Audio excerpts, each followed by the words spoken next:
Part 1. The Beginning. Right now, you are on your way to a wedding.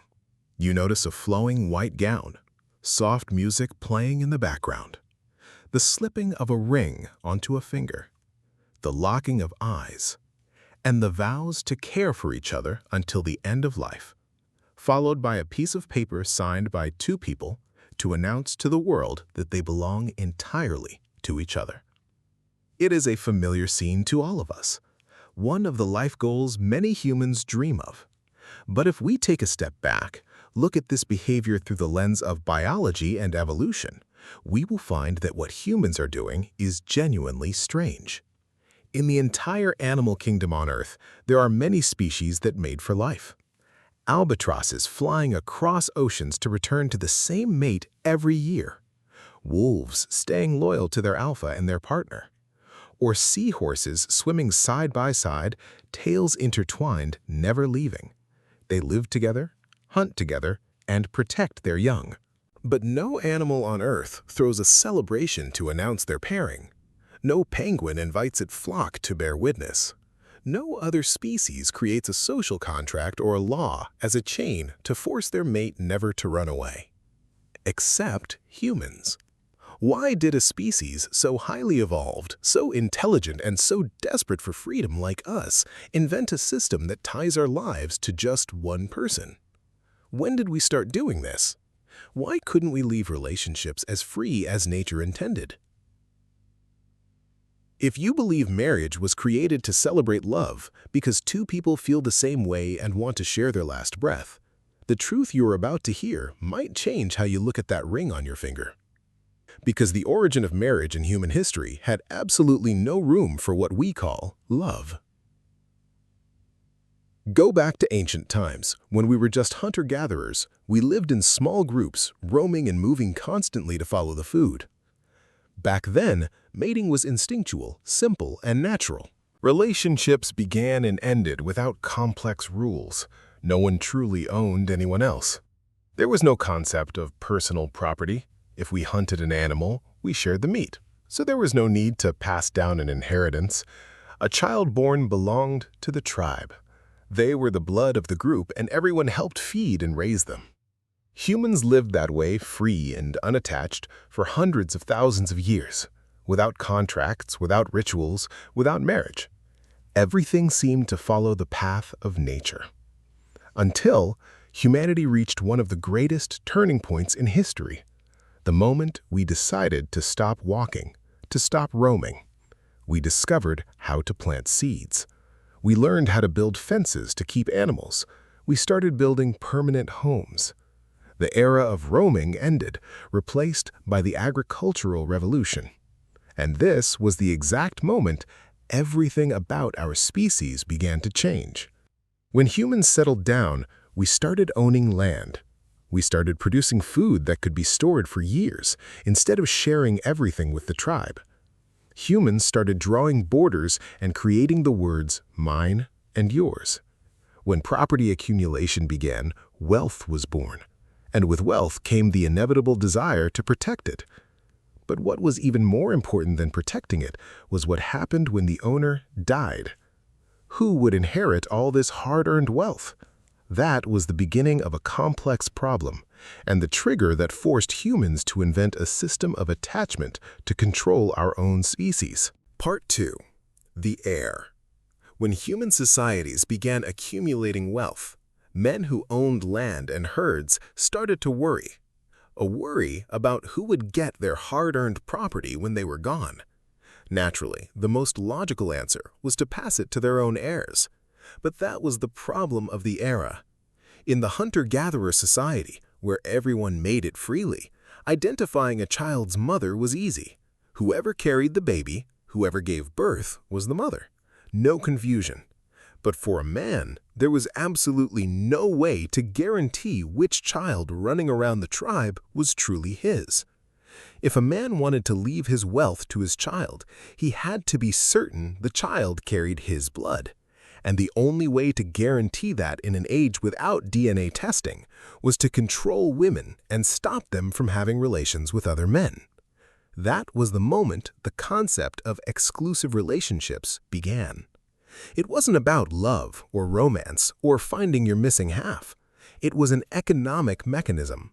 The early marriage system was created as a social and legal contract to guarantee that the child born to this woman was the legitimate heir of this man alone. If we look at the historical evidence, the very first written record of marriage ever discovered comes from Mesopotamia, in modern-day Iraq, about 4,300 years ago. On those ancient clay tablets, there were no love poems, no vows to care for one another in sickness. Instead, they looked exactly like merger agreements and business contracts. The texts were mostly lists of property, the dowry the groom's family had to pay the brides, and strict rules about what the punishment would be if the woman couldn't produce an heir or was unfaithful, which mostly ended in exile or loss of status. Meanwhile, those ancient laws often left loopholes for men to take secondary wives to produce heirs. For the first few thousand years of human civilization, marriage was a tool for politics and survival. Kings married daughters of other kingdoms to end wars. Artisan families married to protect trade secrets. Farmers married neighbors' daughters to merge their fields. Women back then had almost no right to choose their partners, and humans treated marriage as a duty for the family. The idea of marrying for love that we obsess over today only became the global mainstream a few hundred years ago, during the 18th century, the Industrial Revolution, when people moved to cities, earned their own money, and no longer relied on inherited family land. Young people finally got the freedom to choose a partner based on feelings. Before that, if someone said they were marrying for love, their elders would have thought they were crazy and putting the family's finances at risk. The marriage system seemed to perfectly solve the problem of property and heirs. Humans built a strong culture to control our own reproductive instincts, changing our behavior from roaming and free mating into the box of monogamy. But changing the law is easier than changing millions of years of biology. Human brains and bodies were not instantly updated to match a marriage certificate, and that led to a conflict. If society and morality force us to have only one partner for life, why is our brain still wired to feel a spark for strangers? And what mechanism did nature hide inside us, making long-term relationships the ultimate test against human instinct? Part 3. The Secret of Nature. While society, law, and morality try to box humans into lifelong monogamy, deep down on a biological level, our bodies and primal instincts have no idea what a marriage certificate is. Scientists and evolutionary biologists have always asked the question, are humans actually built to be a monogamous species, or are we just fighting our own nature to maintain social order and manage property? The answer they found might make many people uncomfortable and disappointed. Because out of thousands of mammal species on Earth, only about 3 to 5% are actually monogamous, and humans are desperately trying to force ourselves into that tiny percentage. But the more shocking truth is hidden in DNA tests. In the past, scientists praised certain animals as the ultimate symbols of faithful love, like swans or penguins. They seemed to mate for life, building nests together and warmly sharing the search for food. But when genetic testing technology advanced, the scientific world discovered the truth. They found that a significant number of chicks in the same nest did not share the same father. In some bird species that looked like the perfect family, digging down to the genes revealed that the babies in the nest came from 2 or 3 different males. Nature created what academics call social monogamy, pretending to stay together to help raise the young so they survive. But it almost never created genetic monogamy, or being 100% faithful without ever mating with anyone else.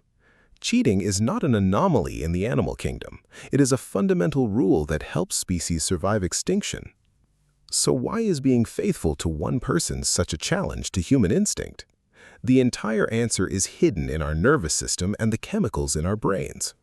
When we first fall in love with someone, our brains release an unusually high amount of a chemical called dopamine.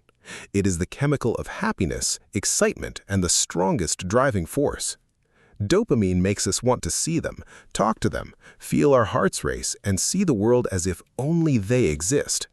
The brain commands us to focus on this person like we're hypnotized, completely ignoring all their flaws. But the massive downside of this chemical is that it loses to familiarity.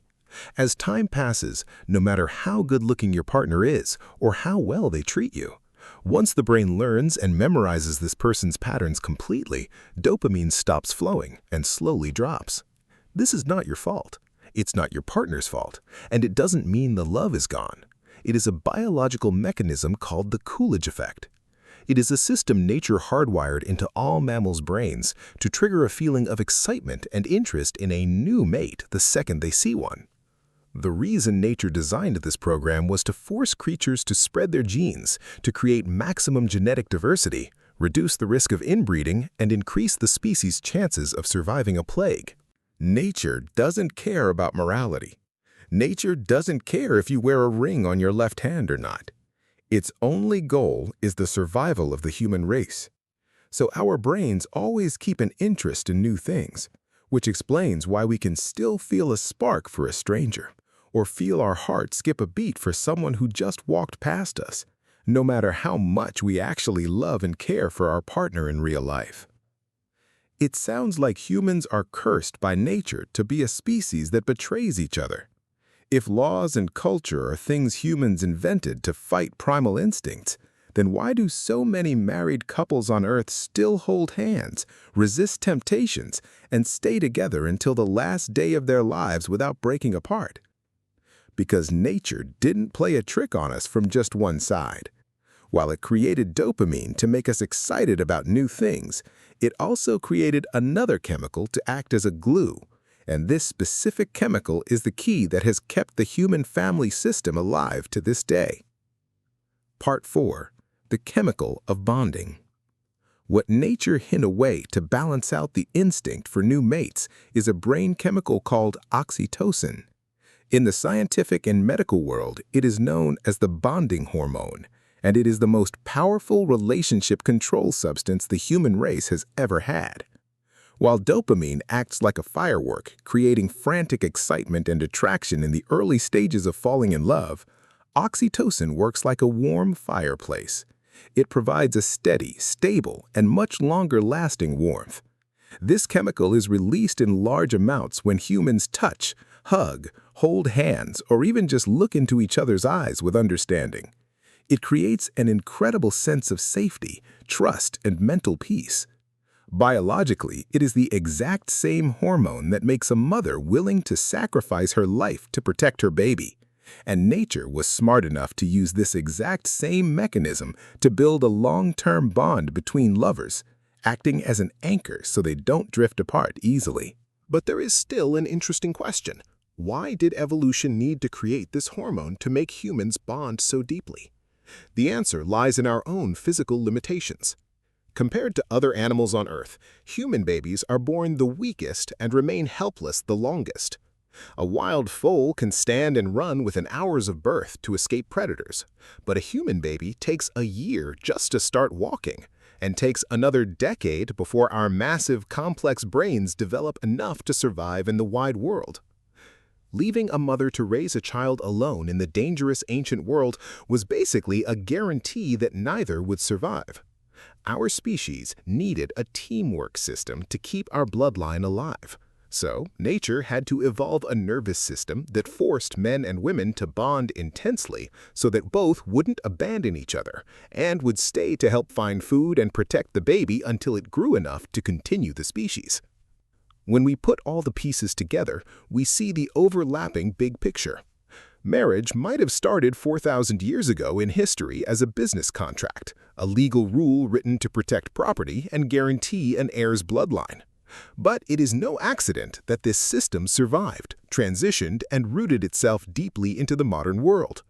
The framework of marriage still exists, not because a marriage certificate is magical, but because it aligns perfectly with the deep biological mechanism where humans crave a reliable partner to face the fragility of life.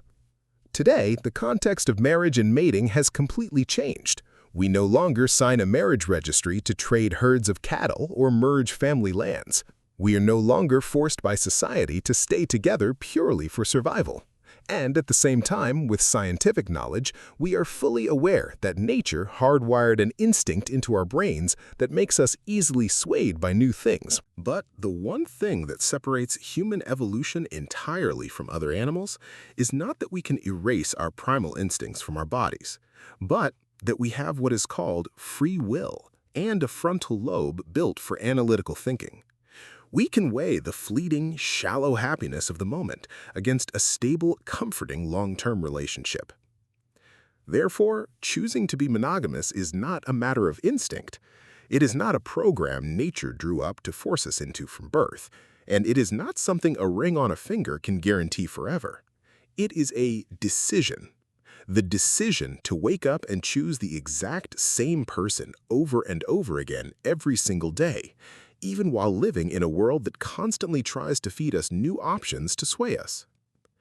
In the end, a wedding ceremony might just be a scene humans created, but the effort to hold someone's hand as tightly as possible in defiance of our own primal instincts, that is the true romance. Thank you all for listening to the very end. If you enjoyed this, please subscribe to our channel to catch our upcoming stories. If there is anything you think we could improve, or if you have any feedback, feel free to share it in the comments. We are always happy to hear your thoughts. Thank you so much for today.